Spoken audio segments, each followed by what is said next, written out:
Hello friends, एक दिन हम लोग कोरोजन एनालिसिस कर रहे थे सैंपल का, जिसमें आपको ओपन सर्किट पोटेंशियल, इम्पीडेंस और टफेल का रिजल्ट शो किया जा रहा था और उसके बारे में चर्चा की जा रही थी। लेकिन उस दिन रिजल्ट गलत आया था, तो पुनः आज मैंने टेस्टिंग की है।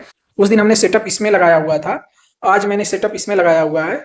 तो जो रेड वायर है वर्किंग पोटेंशियल है, वहाँ मैंने सैंपल देखिए वहाँ टाइट किया हुआ है। आप देखेंगे तो सैंपल की साइज जो है, अगर आप डाया की बात करें या चौड़ाई की बात करें, जो लेंथ इंटू ब्रेड्थ है, वो एटलीस्ट जो है 12 mm होनी चाहिए और थिकनेस जो है मोर देन 15 mm से अधिक नहीं होनी चाहिए।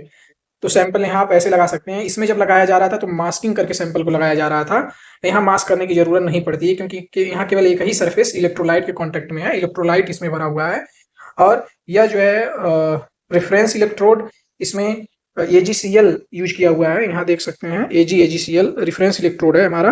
और प्लेटिनम वायर जो है हमने, this is the platinum wire, counter electrode के रूप में इस्तेमाल किया हुआ है। यहाँ प्लेटिनम वायर क्या है, काउंटर इलेक्ट्रोड है जो कैथोड का काम करेगा और एनोड का काम आपका वर्किंग सैंपल करेगा।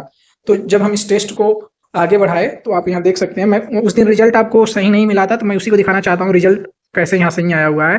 तो हमने यहाँ टेस्ट किया, पहले OCP टेस्ट किया होगा, ठीक है। देख लेता हूँ इधर कुछ है क्या, इधर है नहीं, नहीं है, इधर साइड में कुछ होगा मे बी। तो एक बार देखते हैं क्या है। तो देखिए यहाँ मैंने OCP टेस्ट किया है। OCP जनरली 1 घंटे के लिए रन किया जाता है और ये सारे पैरामीटर मैंने इनपुट पैरामीटर यहाँ डाल दिए हैं। आपको नज़दीक से दिखाने की कोशिश करूंगा, आप देख सकते हैं।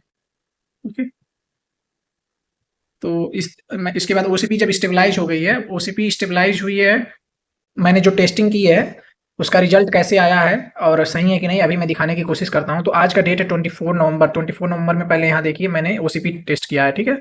इसको ओपन करता हूँ तो OCP जब स्टेबलाइज हो गई है, OCP देखिए मैंने 3600 सेकेंड यानी 1 घंटे के लिए दिया हुआ था। बाकी के अदर इनपुट पैरामीटर क्या दिया हुआ है आप देख सकते हैं। उसके बाद मैं यहाँ देखिए हमारा 3600 के लिए OCP स्टेबलाइज हो गया है। इस डेटा को अगर आपको एक्सट्रैक्ट करना रहे तो यहाँ पर क्लिक करके और यहाँ पर उसके बाद कॉर्नर पे जाके इसको एक्सेल में कन्वर्ट करके एक्सपोर्ट कर सकते हैं। ओके, तो OCP का जब हमारा स्टेबलाइज हो गया OCP, इसके बाद मैंने रन किया पैरामीटर आपका इम्पीडेंस के लिए, ठीक है। तो उसके बाद मैंने इम्पीडेंस टेस्ट किया। इम्पीडेंस टेस्ट किया तो आप देखेंगे कि इम्पीडेंस टेस्ट के लिए क्या करते हैं, सबसे पहले इसको OCP को यहाँ रख लेते हैं, जो कि मैंने ऑलरेडी रख लिया है। यहाँ से ड्रैग करके यहाँ से यहाँ ले जाते हैं, ठीक है। उसके बाद ऑटो लैब पे कंट्रोल करेंगे, अपना करंट रेंज या जो भी अदर इनपुट पैरामीटर है इसको आप इनपुट देंगे। उसके बाद OCP पे क्लिक करेंगे, उस पर क्लिक करने के बाद जो इनपुट पैरामीटर है इसको आप देंगे।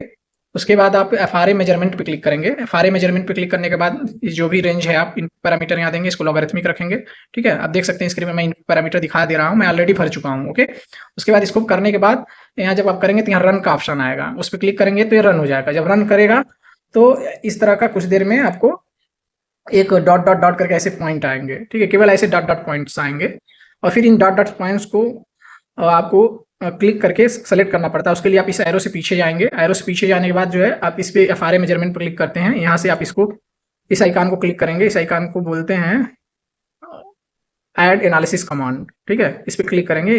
इसके बाद इलेक्ट्रोकेमिकल सर्किट फिट जब देंगे, इस पर क्लिक करेंगे। इस पर क्लिक करेंगे तो ये वाली चीज़ आएगी, ठीक है, ये आ जाएगा। और ये जब आ जाएगा तो आप इस पर डबल क्लिक करेंगे। डबल क्लिक करेंगे तो देखिए सारे पॉइंट को फिर मैंने सेलेक्ट किया हुआ है। तो ऐसे जब सेलेक्ट करेंगे तो एक ऐसे कर्व ड्रा हो जाएगा, कर्व ड्रा हो जाएगा। उसके बाद इस डेटा को आप यहाँ से इसको यहाँ से कॉपी कर लेंगे। कॉपी करने के बाद पुनः यहाँ से बैक जाएंगे। बैक जाने के बाद पुनः FRA मेजरमेंट पे क्लिक करेंगे और पुनः इस कमांड पे क्लिक करेंगे, ऐड एनालिसिस कमांड पे, और यहाँ फिट एंड सिमुलेशन पे क्लिक करेंगे। फिट एंड सिमुलेशन में जब क्लिक करेंगे तो यहाँ यह आइकन आ जाएगा फिट एंड सिमुलेशन। इस पर डबल क्लिक नहीं करना है, सिंगल क्लिक कीजिएगा, ठीक है। और यहाँ जो आ जाएगा यहाँ एडिट ऑप्शन, यहाँ एडिट ऑप्शन में जाइएगा। यहाँ फिर जो आप डेटा कॉपी किए हुए थे इसके पहले, उसको यहाँ पेस्ट कर दीजिएगा। जब पेस्ट कर देंगे आप तो ये सर्किट आएगी। सर्किट आने के बाद यहाँ टूल ऑप्शन में जाइएगा। टूल ऑप्शन में जाने के बाद रन एंड फिट सिमुलेशन पे क्लिक कीजिएगा या F5 प्रेस कीजिएगा। तो ये आपका रिजल्ट RP वैल्यू आ जाएगी, पोलराइजेशन रेजिस्टेंस।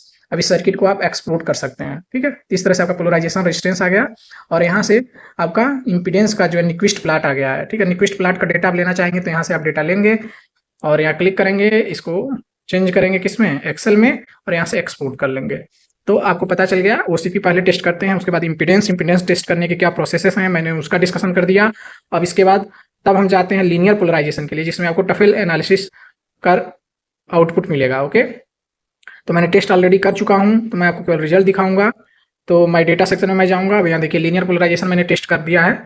लीनियर पोलराइजेशन कैसे टेस्ट किया है वो दिखाता हूँ, बताना चाहूँगा आपको। तो सेम सीक्वेंस आप इधर फॉलो करेंगे, ऑटो लैब कंट्रोल पर क्लिक करेंगे, या इनपुट डेटा देंगे। यहाँ क्या क्या इनपुट डेटा है आप देख सकते हैं।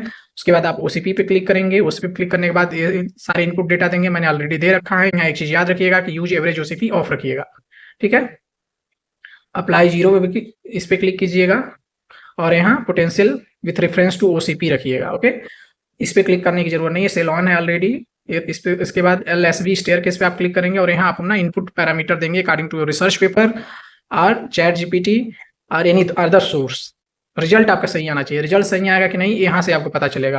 ये जब ये ड्रा होगा कर्व, जैसे उस दिन ये कर्व सही से ड्रा नहीं हो रहा था, आज देखिए कितना शानदार बना हुआ है कर्व, ठीक है। तो जब ये कर्व बन जाएगा तो इसके बाद आप यहाँ जाइएगा और इस पर क्लिक कीजिएगा। क्लिक करने के बाद आप यहाँ क्लिक करेंगे तो चूंकि मैंने ऑलरेडी कर दिया हुआ है तो ये चीज़ आ जाएगी, ये चीज़ आ जाएगी। तो इस पर डबल क्लिक कीजिएगा, ठीक है। LSB स्टेयरकेस और क्या ऑप्शन आता है, एक करके दिखाना पड़ेगा लग रहा है। तो कोरोजन रेट एनालिसिस वाले पे क्लिक कीजिएगा, यहाँ ऑप्शन आएगा तो ये आपको मिल जाएगा। यहाँ मिल जाएगा तो आप कोरोजन रेट एनालिसिस यहाँ टेंजेंट डाल के भी कर सकते हैं। जब आप टेंजेंट डालेंगे तो देखिएगा ये जो है ना इसके बीच में आना चाहिए। यहाँ से आप इसको क्या कर सकते हैं, मिनिमाइज कर लीजिए। तो टेंजेंट को थोड़ा सा स्लाइड कीजिए ताकि ये इसके सेंटर में आ सके। तो हम इसको स्लाइड करने की कोशिश करते हैं।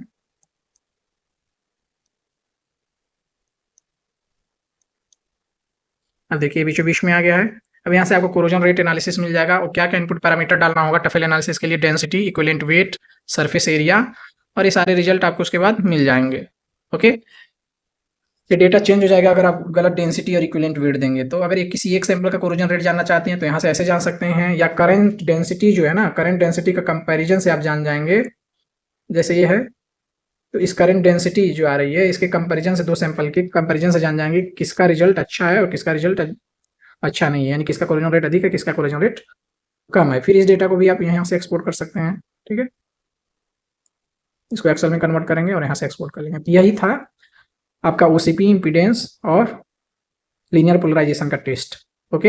ये क्या होता है इसका डिस्कशन अच्छे से छोटे छोटे वीडियो में डिस्कस किया जाएगा। धन्यवाद।